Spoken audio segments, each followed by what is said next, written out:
Joining me now is someone who is no stranger to resistance, someone who's been standing up to Republicans and policies with which he disagrees for years now. The Democratic State Representative Justin Jones of Tennessee. Justin was one of two state lawmakers who were expelled and then reinstated to the state legislature over a gun control protest in 2023. Brother Jones, welcome back to the show. Nice to see you. Always good to be with you, brother.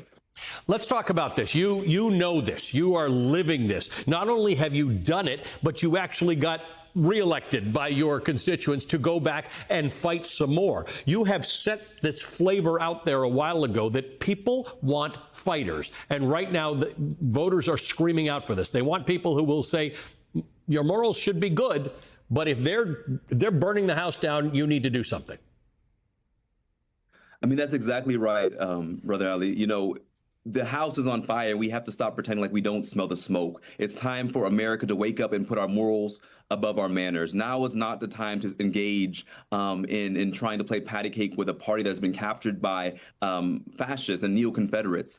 There is no bipartisanship anymore with a party that is intent on maintaining minority rule between tech oligarchs, white supremacists, and Christian nationalists. They want a minority-run government, and they're willing to do this at any means necessary. We must fight back. You know, I think that we will be judged not by what we do, but by what we don't do to future generations. Now is the time to lean into the instinct to say that we must meet with proportionate response to the forces that we face, and so we can look our children, our future generations in the face and say we did everything in our power to stand up and fight back, to save our democracy. Because if we're serious about the threat of fascism, that means that there is nothing off the table. If we're really serious about the threat that we face, that means we'll use everything on the table to fight back. Because you will not be around to fight back if you don't fight it now, right? This may not be the most animating discussion to many Americans who think this is a Texas problem. It's not, because it's a House of Representatives problem. But the fact is, it's not the thing people get up in the morning and think, I'm going to fight redistricting, except this literally may be the worst thing for voter franchise in a very long time.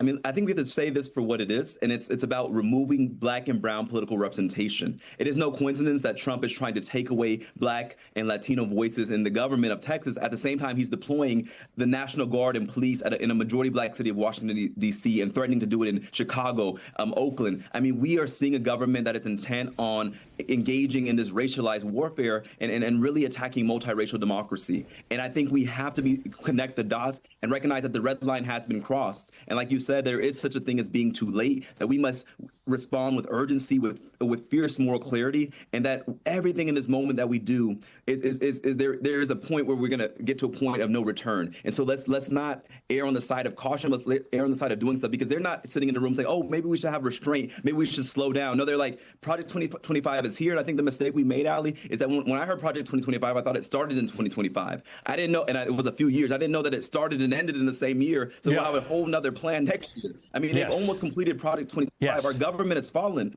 What are we going to do in this moment, America? Wake up, for goodness sake. And they wrote it down. I just want to be clear. It was a terrible book, and I'm sorry that it was 900 pages, but they wrote it all down. They actually said that what they were going to do, and now they're doing that. Here's the interesting thing. When you and I first talked, the one thing I remember you and I talking about is that I knew nothing about the Tennessee legislature before I met you. I was not paying attention to it. It was not on anybody's radar. But it was brought to my attention that these fights happen at a state level, a level at which people have lower voter turnout. They don't think about as much as they should. But this is where your fight for you are in the front lines of this democracy. We like to think of everything as a big national fight, but a lot of this is entirely local.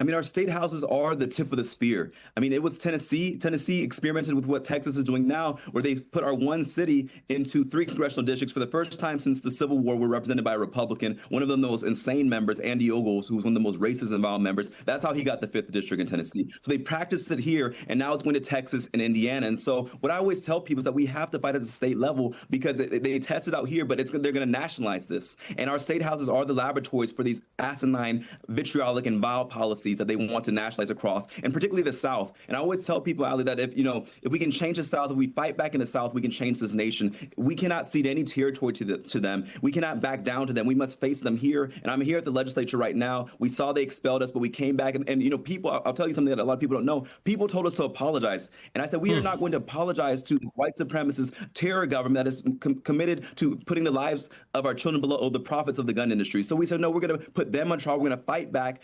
And I think that courage was contagious. People wanted that. People were looking for that. And that's the energy that's needed now. We cannot apologize or make friends with these fascists. We must fight back and let them know that if they come for one of us, they're coming for all of us. All right, I want to continue our conversation in a second to talk about that energy. I do want to remind people that what you were protesting was gun violence. You were protesting gun violence. You didn't want kids being shot up in their schools, and that's what you were thrown out for. We're going to continue the conversation with Justin Jones on the other side. You're watching Bell Sheet. All right, I'm back, and I'm fired up. I'm with the Democratic State Representative Justin Jones of Tennessee. Justin, here's the problem. You have this amount of energy around these issues of democracy all the time. Try and find that in Democratic leadership in Congress right now. There are a lot of people really frustrated that there is a 5 or 6 alarm fire going on right now, and there's some people behaving like it's business as usual. I mean, I'm hearing that here in Tennessee. I think I serve with a lot of people who have a lot of political power, but who don't have courage. And right now, what the American people need us to do is we need elected officials who are willing to risk something. Risk your title, as we had to do in 2023. We were expelled for protesting for common sense gun laws. Risk something when it comes to your proximity to, maybe you won't get to invited to the country club with these folks, but we're not here to make friends. We're here to make change for our district, Ali. I think there is power and presence, so we need our elected officials to show up in unusual places and to build these unusual coalitions, to play offense, to fight back. Just a couple weeks ago, the governor of Tennessee and Elon Musk company called the police on me at the airport in my district when I tried to get answers about a tunnel they're trying to build in my district against the will of my constituents. That they said this is not what elected officials do, but this is the time to recognize that we have to be activist elected officials. We have to be organizer elected officials, be elected officials who are movement elected officials, and be a real opposition to the forces of fascism that we face. Again, this is not a regular moment, so we don't need a regular response. We need a proportionate response to the threat that we face. So I want to ask you this, because there's ongoing existential discussion in the Democratic Party about whether it should move more to the left or more to the right.